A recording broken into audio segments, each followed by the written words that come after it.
Hello. হ্যাঁ, আমি সুস্মিতা। হ্যাঁ, আজকের টপিক তেঁতুল।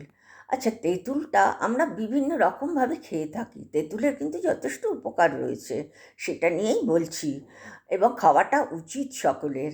সেই জন্যেই আমি এই ভিডিওটা বানাচ্ছি। তেঁতুলের মধ্যে অ্যান্টিঅক্সিডেন্ট, ইনফ্লেমেটরি উপাদান রয়েছে, যেই দুটো জিনিস আমাদের রোগ প্রতিরোধ করতে ভীষণভাবে সহায়তা করে থাকে।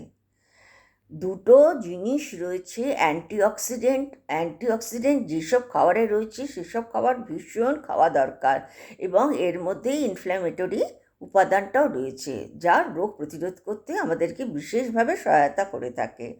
কিন্তু এখানে রয়েছে যাদের গ্যাসের প্রবলেম বা গ্যাস্ট্রিক আছে, বা আপনার কিডনির সমস্যা আছে, বা উচ্চ চাপ রয়েছে, অর্থাৎ মানে আপনার হাই প্রেশার রয়েছে, সেসব রোগীদের ক্ষেত্রে এইটা খাওয়ার পিছনে একটু সতর্কতা অবলম্বন করতে হবে।